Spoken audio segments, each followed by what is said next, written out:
Welcome to the fifth episode of Silicon Valley Quantum Computing Group. And today we have someone super special, Reena Dayal.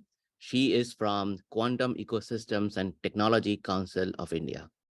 And actually more than that. So when I introduce you, I'll go through the entire bio of her. With that, we'll go to the next part. I'm your host. I'm Taposh Roy. I am a director at Kaiser. Permanente, for those who don't know, it's a not-for-profit healthcare organization. We are an affordable care organization in the US. We are about $93 billion organization, quite big not-for-profit in that sense. My role is that of innovation. I work on digital twins, machine learning, COVID use cases, and data science in general. I have a background in startups, and prior to that, I did consulting as well. I am also the author of the book, Medical Image Processing with Deep Learning. Um, I have a graduate and postgraduate degrees in electrical and computer engineering from Illinois Institute of Technology in Chicago, and MBA from University of California, Davis. I'm here to talk about quantum computing in the industry. Uh, I have a volunteer, Divya. Divya is a student in middle school, and she is helping me set up this entire meetup and helping me with all the surveys and feedbacks and stuff like that. With that, give an agenda about today's talk. So today's talk, we'll have Reena talk to us about quantum security. We're approximately going to take 40 minutes on that. We'll have a fireside chat. I'll prime the pump with a few questions to Reena, some hard questions, and then I'll open up to audience, and I'll love to see some questions that audience can ask Reena. So the session overall is going to take us to a deep dive into the quantum security area and the challenges and opportunities. We might also expand the topic and talk in general about Reena's view of how this quantum computing is taking place in the entire industry. What is the difference between US, Asia, India, and other countries? She has a global perspective. So we'll be happy to hear her take us through that journey. Introduction to Reena. Reena is an awesome innovation management expert. She is also now part of the World Economic Forum, more specifically on the Global Futures Council on Quantum and Other Technology. She's the CEO and partner of Benazetin Advisors and several quantum technology related committees. I myself am part of QE TCI, right? QETCI, that's correct. Yeah, that Reena Edwa is the founder of. So Reena has played a pivotal role in changing the quantum ecosystem in India. And I'm really, really happy and lucky to have Reena with us and talk to us about her point of view in security and quantum computing. With that, Reena, I'm going to stop sharing and I'm going to pass it on to you, and we'll take it from there. Sure, thank you. Just give me a second to share my screen. So good morning, good afternoon, good evening, everyone. I think mostly morning and evening, right? I haven't seen anybody from Europe here. So thank you very much for joining. And thank you, Taposh, for inviting me. It's very interesting how we are, through your membership in QATCI and through the association with the meetup group that you have, we are, sort of cross-leveraging what is happening in India and in your local group, because you also spoke in one of the forums where we wanted to drive awareness. Yeah. And yeah, I just wanted to add, there is somebody from Germany, so we have Europe represented. All right. I just wanted to, I mean, I'm assuming it's a mixed group. So I just wanted to give the little bit of a background and context of why we are discussing this topic. We are preparing for the quantum era, right? I mean, this is the third quantum revolution, so to say, with a lot of theory happening in the previous century. And then the context of the fact that quantum science can be used for developing technology, developing a quantum computer by Richard Feynman, and then that idea was floated.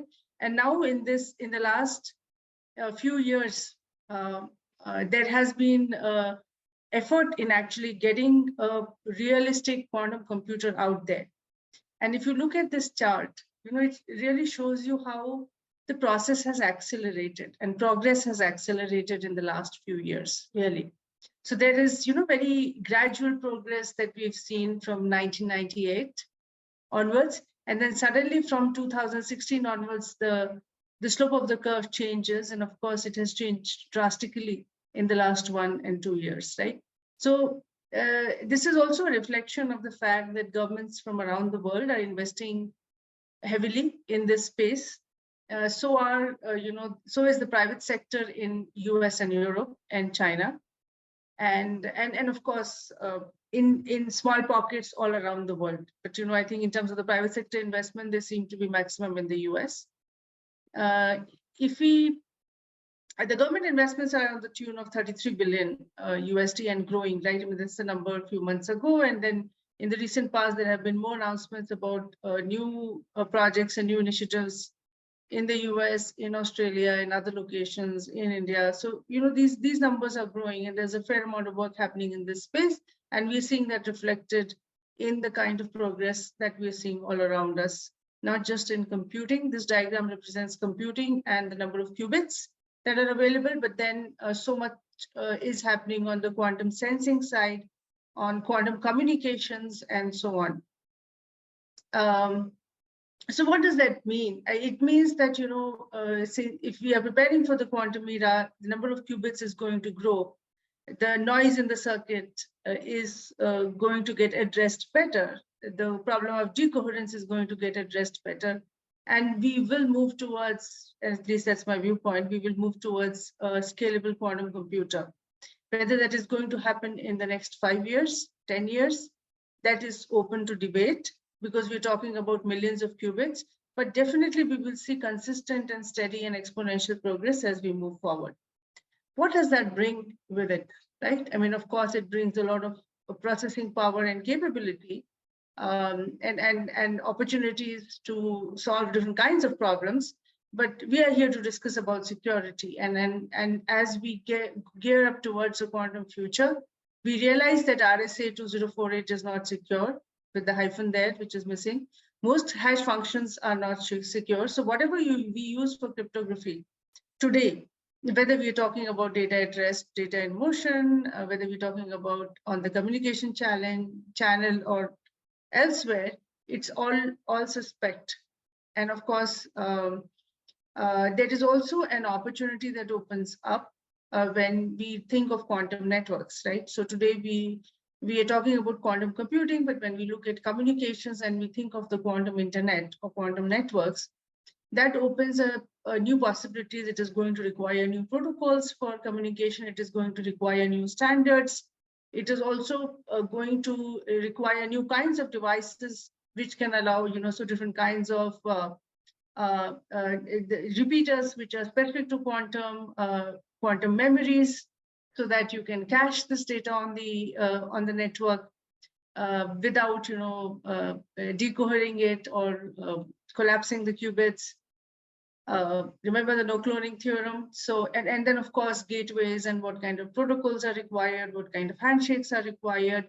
And then how does security happen in that era? Before we move to the full quantum network stage, we will also see that scenario of hybrid networks, right? Where there may be, we have the traditional internet, which is a classical network, but we may have connections in parts of the network which are quantum channels, right? So what happens in all of these scenarios is a good question to ask. What kind of opportunities it opens up, what kinds of threats it exposes.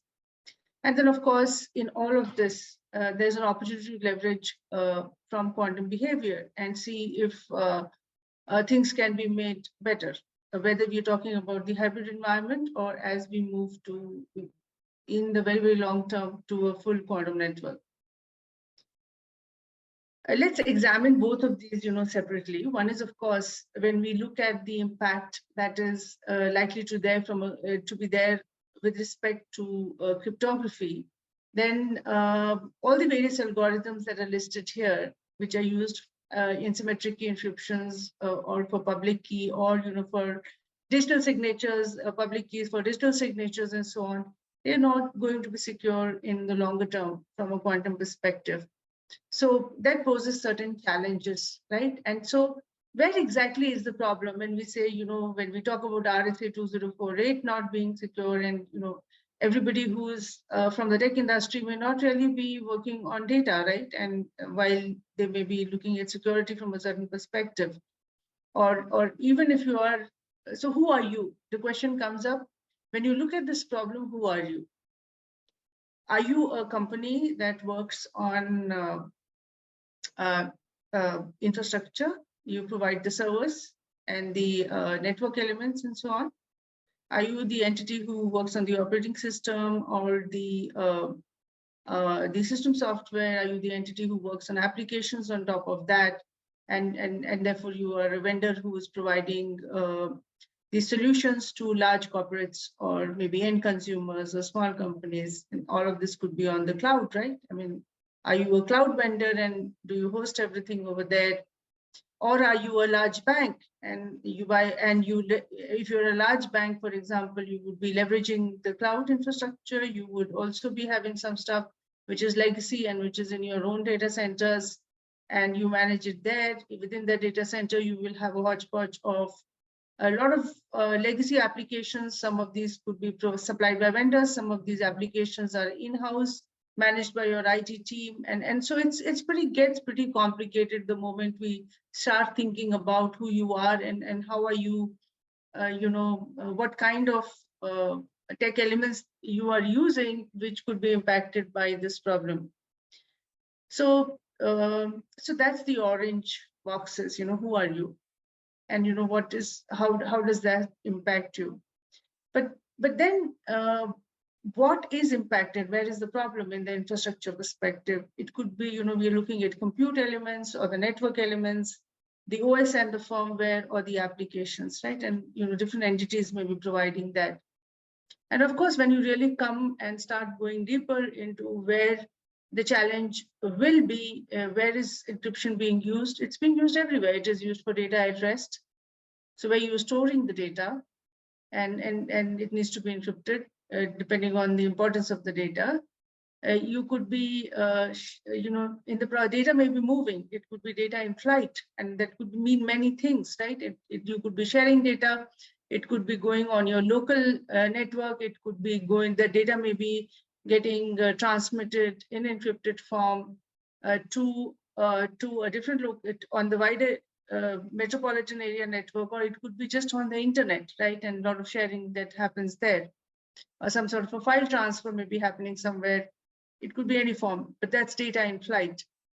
And then, of course, when we talk about when you do compute and you write applications, or even at the operating system level, the data moves between different software elements of the stack, right? So even if you do an IOCTL call, for example, on the Unix side, you actually, and you write to a driver, it is that the same data gets cached at several places before it actually gets written somewhere.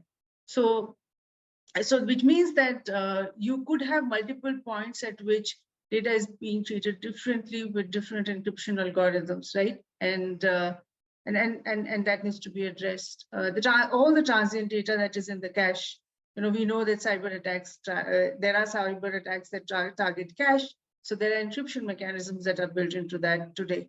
So how do we deal with that? So the problem is everywhere. It's not at one point. It requires a whole comprehensive view of the entire security infrastructure that has to be rehauled for getting prepared for post-quantum, and which is what it makes it so complex.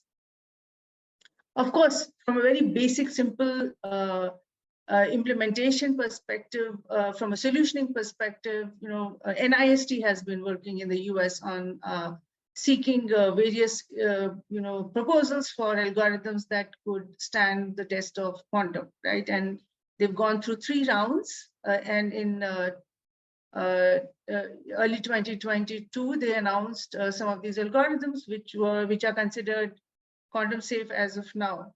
And then, of course, the fourth round is starting. So some of these may get eliminated if somebody is able to break them, and new ones may start getting tested, tested and so on, right? Because some of the algorithms that were recommended by people in the first round actually sort of were proven by other people to be broken, to be breakable as we get a scalable quantum computer.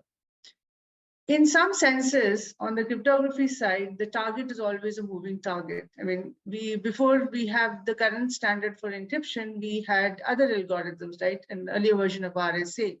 So as technology matures, we know for a fact that whatever we have today, which seems unbreakable, will get broken at some point in time. So in some senses, the hunt for solutions is a never-ending process, and that sort of presents a very interesting opportunity. The interesting opportunity that is presented here is that in this complex infrastructure, a lot of stuff has grown very, very organically in a very haphazard manner, right? And solutions have been built and patched in. At this point in time, when people try to move to post-quantum security, it's going to be very messy. But if they use the opportunity at this point in time to reorganize their infrastructure, the security infrastructure in a manner, and I use the word infrastructure pretty loosely here, I'm just referring to everything that's on the screen. Then if they restructure it in a manner where there is more modularity and future readiness for where algorithms, security algorithms or cryptographic algorithms need to be plugged in, then that will make future transitions a lot more easier as we move forward. Where else is the opportunity? So quantum key distribution, which is, secure key distribution on leveraging a quantum channel while you share data on a classical channel. Quantum random number generator for cryptography, where you get true randomness from a quantum hardware-based random number generator as opposed to the software-based random numbers, which are not truly random in that sense. And of course, a lot of progress, the opportunity on the quantum sensing side. When we think of security, we have to also think of not just cryptography, but security is a much larger context in terms of the word security means a much larger context, and sensing has a role to play in that because there's an opportunity and a threat there. So countries are working on quantum radars, and then you need to have technology that can sort of address and bypass those radars, and that tussle will always go on, just like it goes on between hackers and people who are trying to keep the infrastructure secure. Then, of course, quantum algorithms for security as we move forward. So what we had discussed in terms of what an IST is doing and what everybody is working on is actually classical solutions to a quantum problem. But then as we move forward, there's an opportunity to use quantum algorithms for security. And this could be applicable both at the communication level as well as on the compute side. And the revamp of the security infrastructure, I already talked about the opportunity that is here for a future-ready modular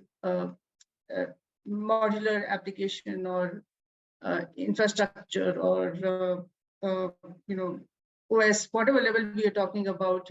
Just preparing the whole infrastructure for any new transitions that may be required. And of course, the other opportunity that is there is that this is early stages of quantum. We missed the bus when we were working on artificial intelligence. It's much later, after several failures, that the topic of ethics in AI started becoming mainstream, and the principles and standards that were developed around that took a while AI had already evolved to a certain level. And here we have an opportunity. Conversations have already started on the topic of ethics in quantum around the world. And if we keep up at it and we are able to encourage people who are developing the technology to leverage that early on that there may be an opportunity here. Okay, sorry for some formatting issues here, but so what are the risks and the challenges really at the very practical level when we start talking about it? With, so of course, we talked about the fear of breaking down current cryptographic algorithms. There is also this issue of data can be stored now and decrypted later. This may be more relevant for highly sensitive data and data which retains its value over time. So let's say, what do I mean by that? So if you have some banking data, which is like today's transaction data, a lot of that data will lose its value after 10 years, or even after 5 years, or even after a month, right? Because so the transactional data on a banking system, all the data generated today, even if somebody stores it, there's limited value that they can harness out of it after a certain time, and the value that they can harness actually decreases with time. But then there are certain other data, like data which is associated with nations in terms of then strategic data, which is linked to national security. If data like that is typically retains its value over larger periods of time because it depicts strategy, it gives insights into other aspects, and therefore that kind of data, if it is stored and used later and decrypted later, it could cause a lot of harm, right? So this is a real problem. Increasing data breaches of sensitive health and financial personal data, right? So that's also the kind of data that is important. Some of the health-related data is supposed to be stored for larger periods of time, and it does retain value for longer duration, so that same issue of store now and decrypt later would be there. Of course, we just think of cryptography in the context of enabling security, but what we forget is that there are a lot of other systems, like for example, blockchains, which are using underlying cryptographic mechanisms, and their entire system is dependent on that security, right? And there's so much financial data that is getting handled through these blockchains. So that means that all cryptocurrency or blockchain systems have to be the first ones to migrate to quantum secure algorithms. And of course, this can challenge the integrity of digital documents, especially if we look at a timeline perspective, and as we see the risk for breaking existing algorithm increasing, then it will be difficult to say where does the integrity, from what point in time does the integrity of digital documents get impacted, right? And legal documents, etc., are supposed to have a life which is, several decades in many cases, and sometimes hundreds of years, right? So how do we address that problem? So that is another risk that is there. There are other challenges on the ground. Quantum is a very less understood subject. The community is much smaller. Everybody is working on classical computing, and they're dealing with lots of other issues there. More importantly, when the world is going through a lot of other changes, right? I mean, the geopolitical situation is very different. But more than that, when you look at what are the people's priorities, right? And especially if they do not understand the subject, then we actually encounter a very, very different kind of a problem. The CEOs and the boards and the decision makers are not sure if this is the right time to invest in quantum. If you talk to people, they will always say, yeah, I mean, this is fine, but, is it something that I should invest in now, given that I have so many priorities, right? Regulators are still not aware of the problem or the course of action, and regulators are important. Every country has a banking regulator, a healthcare regulator, and so on. And these people play a very critical role in driving technology adoption in many scenarios. And currently, the situation is that many of them are not aware. If they're aware, this is not a priority for them. Most large organizations and governments have complicated infrastructure because it is a mishmash of legacy and modern stuff all getting built over a period of time, right? So it is pretty complicated, and therefore the transition is not going to be an overnight transition or a 1 month transition. It might take several years in certain cases, and it has to be automated in certain ways so that it happens faster. The path to standardization is clear, but standardization is not complete and unanimous as yet. We still don't know whether we have the final solution, right? And we know that if a vendor comes and tells us that we've implemented some of these NIST recommended algorithms, if I'm talking to the vendor, I'm going to actually ask them, and how quickly are you able to swap algorithms if new algorithms come up as a standard and some of these become obsolete? So that's a very, very important question for anybody who is working on these areas, for them to be able to answer, right? And for anybody who's buying stuff to consider. What's happening all around the world, right? I mean, of course, from a security perspective, NIST is working on this. World Economic Forum actually has a quantum security project, and which includes people. I happen to be on the steering committee for that project, and last year, actually, yes, 2022, around November, we came out with the paper, a document which talked about transitioning to a quantum secure economy, right? And where people from around the world, multi-stakeholder dialogue happened. People representing different countries, people representing different disciplines got together, talked about this problem. We did research and sort of came up with a document which talks about what the road to the transition looks like and what are some of the things that need to be considered.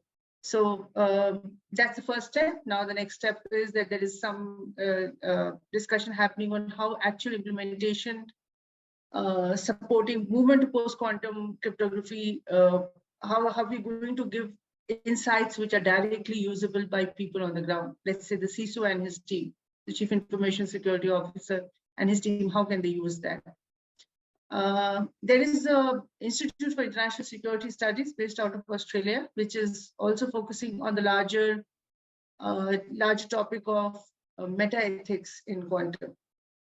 And they're taking a geopolitical view of this. They're taking a security view of this, the fact that quantum can be weaponized, and then what do we do in terms of what are the meta-ethics conversations that need to happen from this perspective, learning from the past, and what are the ethical considerations that need to be taken forward. Now, this is something which may not seem very related if you're in IT and you're already you're working in security and you're like, yes, that seems like interesting, but how am I impacted?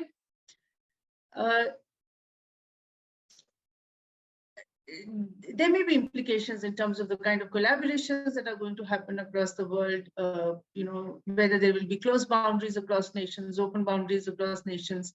And if you're from the security space, you know that a lot of progress in security, a lot of securing your infrastructure is driven by different kinds of collaborations between commercial entities as well as nation states, right? For example, the role that Microsoft played in whatever happened, the cyber attacks that were happening in some of the wars that are happening in Europe right now. So I think all of the landscape is becoming very fungible in terms of the roles that different entities play. And it is important and it is good that there are institutes which are taking care of that broader perspective and looking at it from the wider lens. JESTA is another institute which is based out of Switzerland, which is not really directly focusing on quantum security, but they are again looking at the impact that quantum is going to have on society, and how we have to gear up on different fronts, and security is one of the areas that they are focusing on. From an India perspective, QETCI, we are focusing on ethics in quantum. If I'm correctly, we were part of a study where we partnered with an entity with a researcher in CSIRO in Australia, and worked on something, and now we maybe doing something more in this space in partnership with different entities around the globe.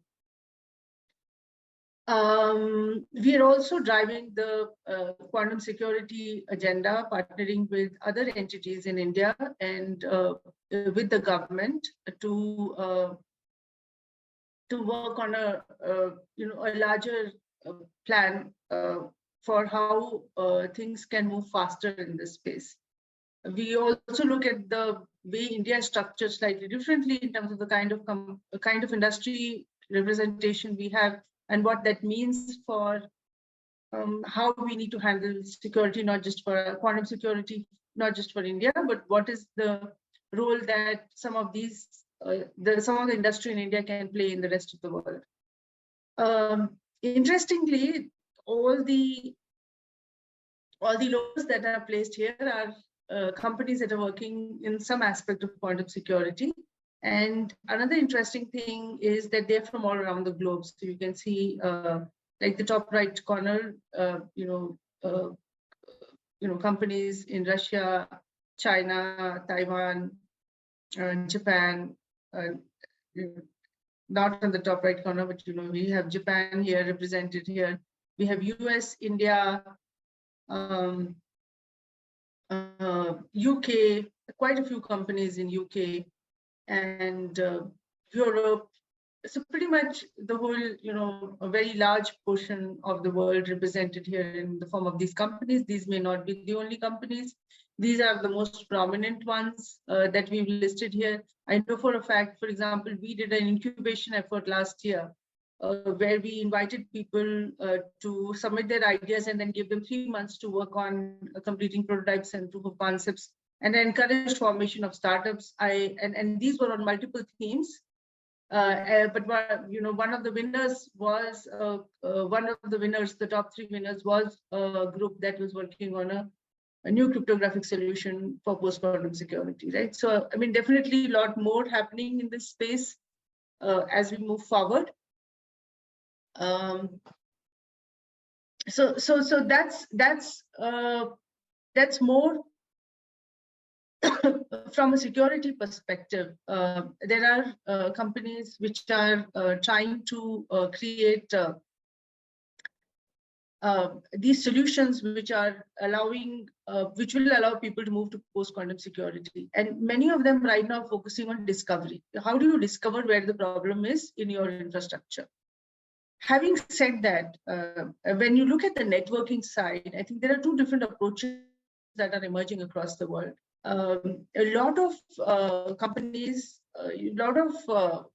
and this difference in approach is almost also being driven from a national perspective as to the view that a nation is taking. So, for example, India, you see a lot of QKD focus from an implementation perspective. I believe China also has a strong QKD focus. Europe is also doing a lot of projects in QKD. But if you look at US, I think from a networking perspective, the general focus seems to be more on looking at entanglement-based, quantum network, and not necessarily have a full focus on QKD, right? I mean, and the views are also slightly different. So we see that reflected in different kinds of companies that you see out there in different nations. And so that is one key differentiator. The other is that when we talk about this whole topic of ethics in quantum, right? I think that topic is very, very strongly linked to the quantum security side, and I'll tell you why. When we talk about ethics in quantum, one of the big points that comes forward is this requirement for equitability, and how do we ensure that there is progress happening in quantum in all parts of the world. Why? Because quantum is such an area, and the potential that it has is so, in some cases, hyped up, and in some cases so real, that there is a danger of nations actually clamping down on collaboration, right? And if that happens, then the gaps between haves and have-nots is going to be very wide from a technology perspective. But especially in the security space, it is going to create it is going to create an upheaval, which will be beyond technology. It may have very serious implications for economies as well as geopolitics, right? So I think this whole ethics in technology, ethics in quantum conversation is very integral to how quantum security proceeds around the world, right? Quantum security cannot be done in isolation. Uh, uh, Very rightly, NIST's approach is to involve everybody, and that's how it should be. And there are a lot more collaborations that we will see on a bilateral, country to country, or groups of countries that will happen in this space, and that is very much required, as you know, as is the learning that we've had from the traditional security space, crypto security space on the classical side as well. So this is a diagram that I borrowed from the World Economic Forum, from one of the reports that I was a reviewer for. Excuse me. And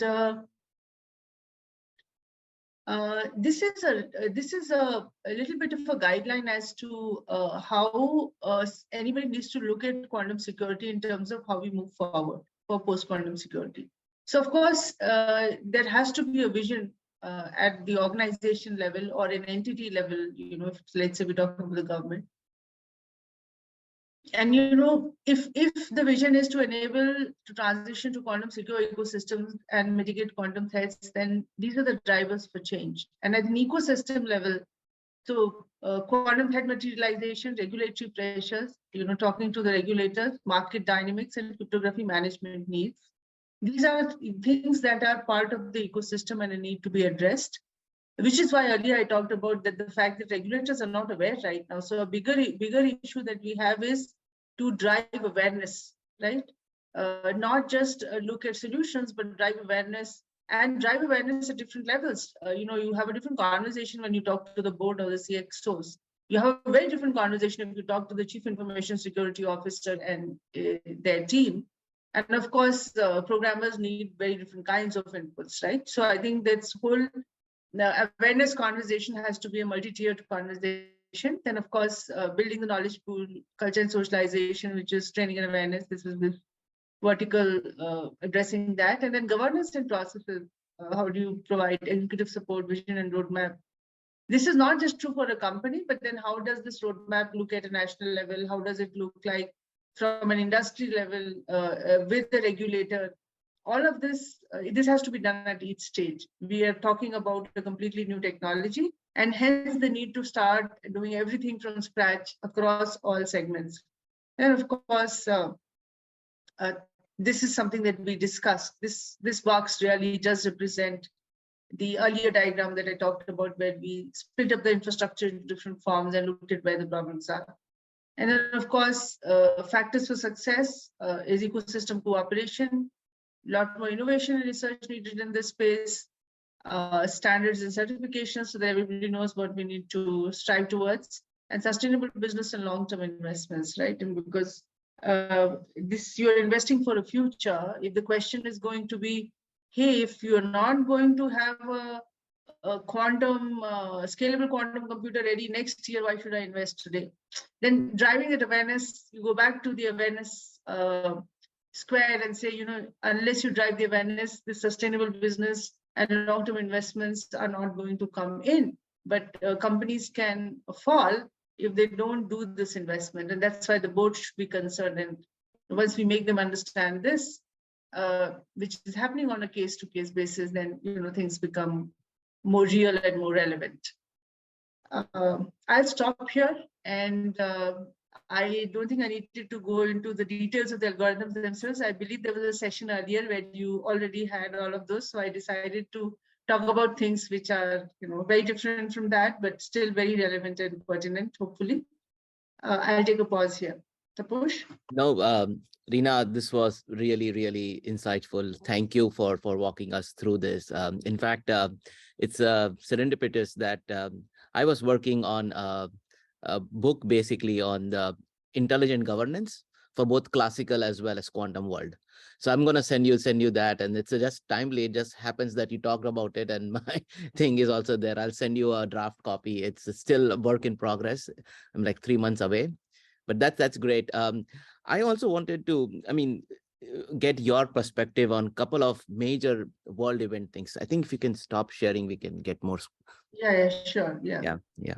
Yeah. So one important thing that's going on right now that is at least in the US, everybody's mind, Silicon Valley, I can say, is the banking sector, right?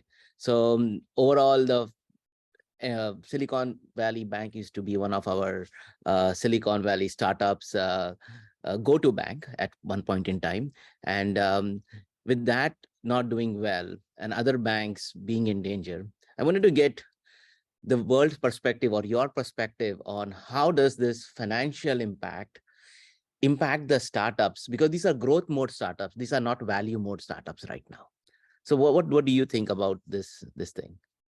No, this is we're going to. This has actually created another challenge. I mean, Mhm. first of all, one of the reasons why you can't go to the regulator and start talking about it is because uh, just sensitizing them is not enough. Yeah. For the regulator to be able to do anything, you have to also give them the solution. Now, where are the fully baked solutions right now? They don't exist. They don't exist.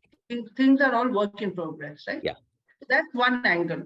The second angle is at this point in time, with the situation that is happening in the US, the whole sentiments around the market, the banking industry are very, very shaky in terms of, and that's their top priority. You're talking about fundamentals here, whether the industry is working well or not, or whether it is going to collapse. At this point in time, any new technology introduction or a focus on a new technology is not going to be there. Definitely not, so suddenly these conversations which are happening for deployment for quantum security, etc., may, at least in the immediate short term, they're going to cease. They're not going to happen. Mhm.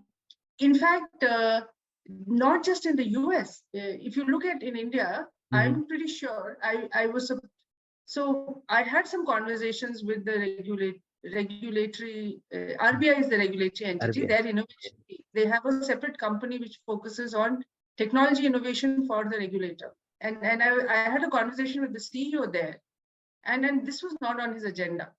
Wow. I had plans to start a conversation with a larger group here, and I'm actually, when I say I, QETCI, but we're not going to do that conversation right now because this is not the time that our point of view is going to be heard. And the other thing is that at this point in time, you cannot forcefully create a viewpoint saying that, hey, there is this whole quantum security thing coming and you have to act upon it, otherwise it's another danger. Because then in an environment which doesn't understand quantum properly, with whatever is happening in the financial markets, if you create a scare which can be blown out of proportion, it is not going to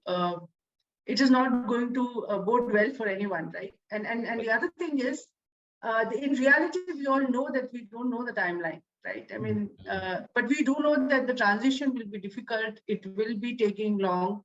And so it's like, we are facing a situation which is similar to Y2K, except that Y2K had a deadline. And Deadline. the problem was simpler from a solution perspective. Mhm. And now we don't have a clear deadline, but the risk is there. And the problem is a lot more, several times more difficult to solve than the Y2K problem. So it's a very tricky situation, at least for a few months. The whole conversations across the world in the banking sector from a quantum security perspective are likely to take a backseat, except for those banks who have already started the conversation. So they already have a team that is working on it. Those are likely to go ahead because, there is somebody else who's driving that momentum and then within the organization, and it is likely to continue. Yeah, no, that's super awesome. Thank you for your point of view there. And on a slightly separate topic, yesterday I had dinner with two physicists from NIST. Actually, one from NIST, one from Caltech, working on atomic clocks. And they also think that atomic clocks is also part of the quantum security.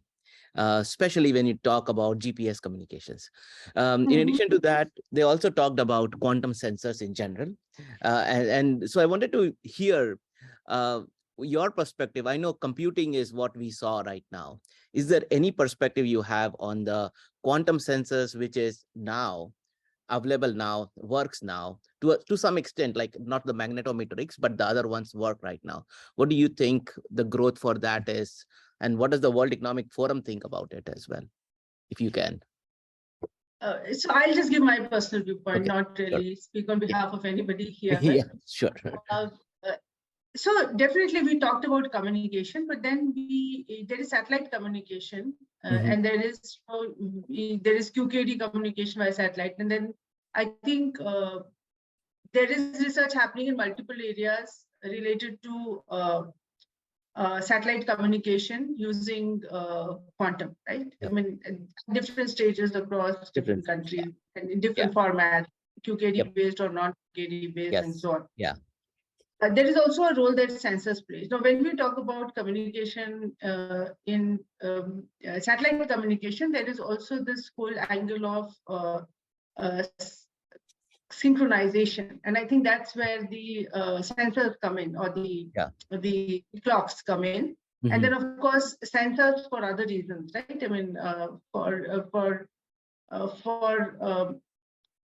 security reasons of various kinds, because Yep. not the cryptographic security, but other security reasons, Yeah. right? So so I think there is a strong there is a very big overlap area between quantum Hmm. technology and space technology. So we will see that emerge as a distinct overlap area between the two spaces. In fact, uh, some time ago, somebody had asked me to review a national framework for space. And I was like, why are you asking me, right? And because they'd heard me talk about, this is Okay. not for India, but this is the framework being prepared by a not-for-profit global innovation network, which is trying to, I think, create something which is usable by any new countries venturing into developing space programs, like countries in Africa and so on. So the question that I had at that point in time is, I'm so focused on quantum. Why are you, and what value will I Yep. add on reviewing something which is for a space program? But on second thought, I realized the merit of that, because overlap is going to be very high, both from a sensors perspective as well as communication perspective. And as we go further in the future, it will really, if I put on a very different hat and I really peer into the future, then when we look at programs that are being, you know, programs, space programs coming up for Moon, Mars, and all of that. Uh, all of this will become even more important and even more voluminous in that sense, from a market perspective as well. No, I Because think if I was, you touched yeah. on it. You actually hit the nail direct on his head. The next talk that I have, the next speaker is gonna be Reema, right? So Reema works for Department of Energy. One of her projects is the space communication, and I had some extensive discussions with her last year and even earlier this year. And she's gonna come, I think, on April 8th, if I'm not mistaken. And she's gonna talk about it. So that will be a very interesting communication from conversation with her, how she thinks, at least in the US Department of Energy, is investing in and thinking through it in the space communication standpoint. So thank you, Reena. I think we can start taking some questions from the audience. I see a few questions from Ritvik and Paras. Ritvik, do you want to voice out the question, or do you want me to read it? Or anybody for that matter. Let's start with Ritvik first, because he's the first to ask. Ritvik, you there? Did I? Okay, so I'm going to read his question and see. So I think he's talking about, um, he's asking about the business situation. Is that the CXO that they do not want to invest in the quantum because quantum supremacy is still not clarity?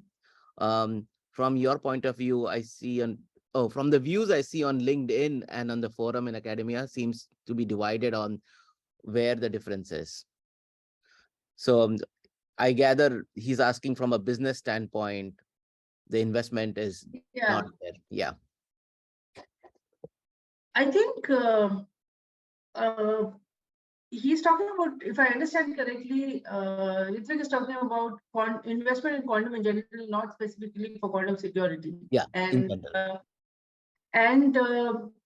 organizations don't want to invest in quantum because quantum supremacy is still not a clarity. That is Yep. true.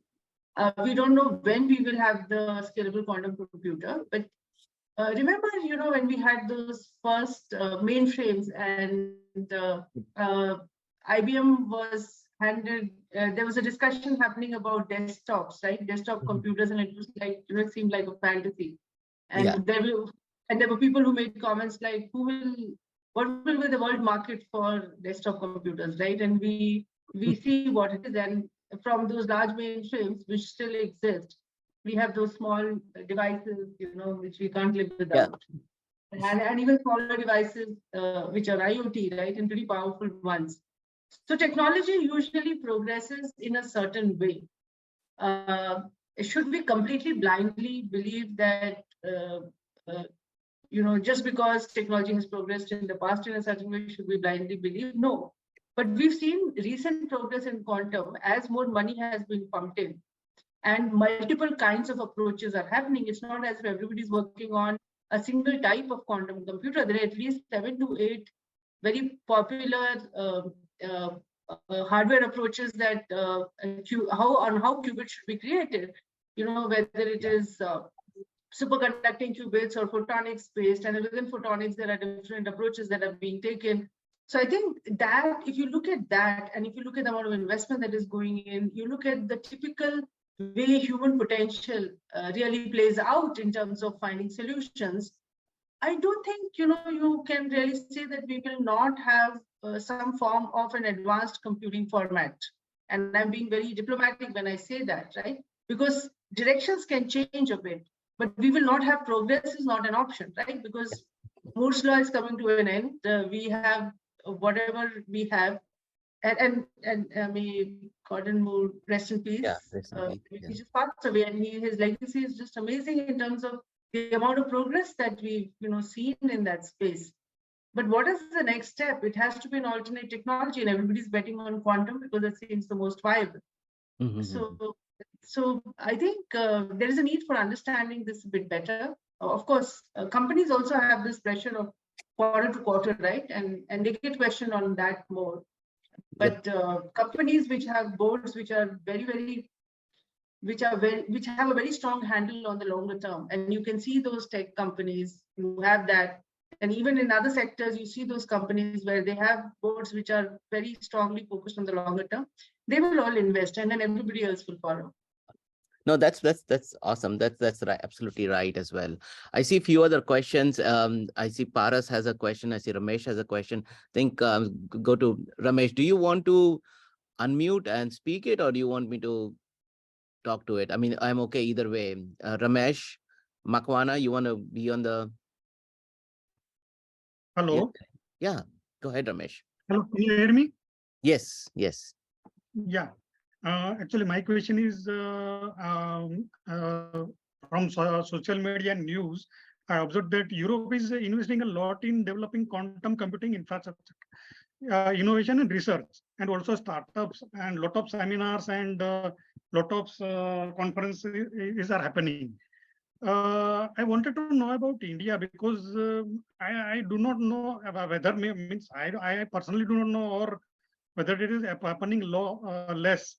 So I wanted to know your view Sure, I'll about share it. that. Sure. Ramesh, can I know what are you doing, so that I Uh, understand your interest area? Actually, yeah, actually, I am a software engineer having 24 years of experience, and I started looking at quantum computing since last 6 months. I am learning quantum computing, and I worked as a director and a CEO, CTO in small IT companies in India, in Mumbai particularly. All right. Okay, sure. So there's a lot happening in India. India, traditionally every country has its own culture of how work happens, right? So, for example, you will see very big documents getting published in the US and UK, right, about national study. India, have you ever seen anything like that? No, right? So this is a part of our culture. I worked in American multinationals and I worked in an Indian multinational as well. So over a period of time, I've sort of figured out what the variations are and how things happen. But let me tell you what all is happening. So in the last several years, there was from a research perspective, there was a Quest program, which brought in several hundred crores worth of budget for initiating quantum-related work in many labs across India, research institutes across India, and bolstering some of the existing work that was happening. That money was released a few years ago, and we've seen a lot of progress across. This was done by the Department of Science and Technology, and all of that has seen reaching at a certain level. There is also, a center of excellence that has come up in Pune at IICR Pune, which was announced maybe 1.5 years ago, almost at the same time when QETCI was announced. This center of excellence is focusing exclusively as part of a larger program which is run by the government, and it is focusing exclusively on quantum. So that is an investment that is coming, and the center has been doing a lot of work. They've set up the governance, they're doing a lot of research, they're partnering with the industry, and they can, also startups and so on, right? In the last few years, the number of startups from 0 then to 2 or 3, and I think the last year the numbers were in single digits, and now this year, by the end of 2022, the number of startups in India in quantum has jumped to double digits plus, right? So, not just 11, but it has crossed the number 20 now, right? So that's the progress that is happening on the startup side. We got formulated as an industry body, QETCI, to act as a catalyst in the ecosystem, which is also an investment happening in India for the purpose, wherever it comes from. It's a not-for-profit entity, but its focus is quantum.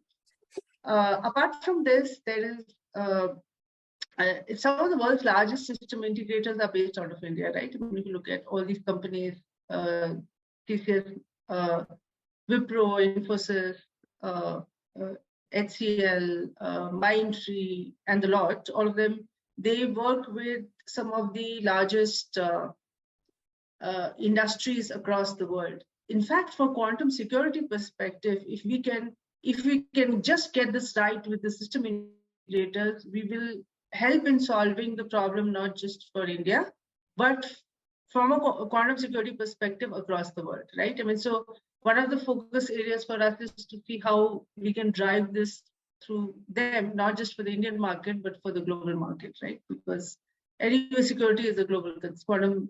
Moving to post-quantum secure is a global concern, right? So that's, and there are a lot of other things that are happening. There are several new entities that have come up for driving awareness. We've also, as QETCI, we've signed an MOU with one of the largest incubators, deep tech incubators in India called T-Hub, so that we can drive acceleration programs which are focused on quantum. We've also done awareness sessions for the investor community, including some of the government-associated deep tech funds, and so on, right? So,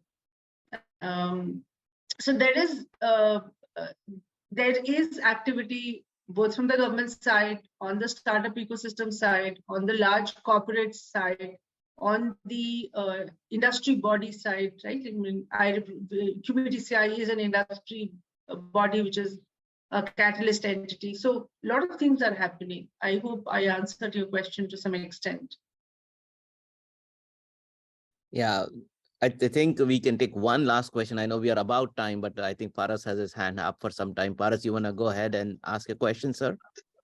Yeah, Tapas. Thanks. Thanks, Reena ma'am. I have been following you since almost 1 year through LinkedIn and through the various forums where you go and speak. So GISDA, I follow up GISDA also conference in Geneva where Urvashi, Dr. Urvashi Sinha was there. So my She's on the question is, committee. Yeah, she's more yeah, actively involved. Yeah. yeah, ma'am. So I'm basically from Reliance Jio. So we work on 4G, 5G, and company is also working towards 6G.